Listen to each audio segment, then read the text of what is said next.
దయచేసి ఒక నిమిషం.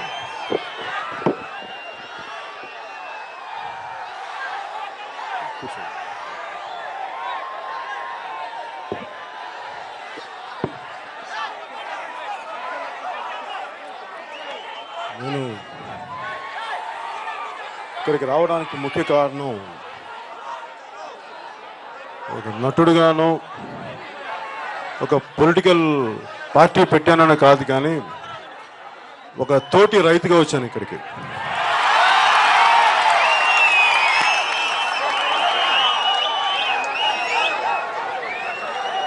అంటే నా మారుమూలల్లో నరనరాల్లో నాకున్న ఆశ ఒకటి ఏంటంటే సంపూర్ణమైన రైతు కావాలన్న కోరికే తప్ప నాకు నటుడు కావాలి కానీ రాజకీయ నాయకుడు కావాలని నాకు నిజంగా కోరికలు.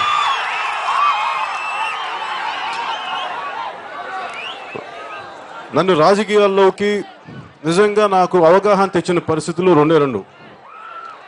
ఒకటి శాంతి భద్రతల సమస్య, ఒకటి రెండోది ఆడపిల్లల రక్షణ బాధ్యత. వీటితో పాటు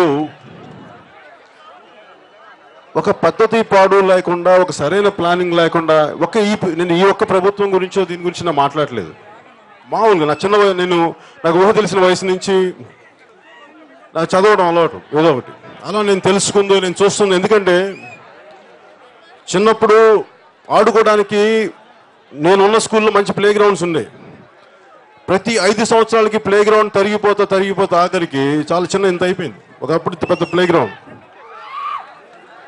నాకు అర్థమయ్యే దీన్ని ఎవ్వరు అంటే ఒకవైపు ఏమో పిల్లలు జనాభా పెరుగుతూ ఉంటారు, ఎక్కువ విద్యార్థులు అవుతూ ఉంటారు, ఎందుకు ఇట్లా భూమి తరిగిపోతూ ఉంటుంది నాకు అర్థం కాదు. అంటే ఎక్కడో మనల్ని పరిపాలనా వ్యవస్థలో ఉన్న ఒక లోపాలు ఉన్నాయి. అంటే రాబోయే తరాలకి ఎలా ప్లాన్ చేయాలి, ఎంత పగడ్బందీగా చట్టాలను అమలు చేయాలి అన్న పరిపాలనా వ్యవస్థలో ఉన్న లోపాలు. అది రకరకాల పార్టీలు పరిపాలించినాయి, రకరకాల పార్టీలు రకరకాల సంస్కరణలు తీసుకొచ్చినాయి, మంచి సంస్కరణలు తీసుకొచ్చినాయి, అలాగే కొన్ని చట్టాలు తీసుకొచ్చినాయి, ఇబ్బంది పెట్టినాయి. వీటన్నిటి మధ్యలో కూడా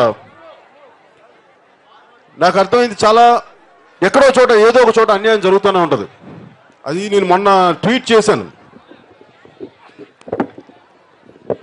ఒక నిమిషం, ఇన్ని మైకులు పట్టుకోలేకపోతాం, ఇది ఒకటి వినిపిస్తుందా మీ అందరికీ?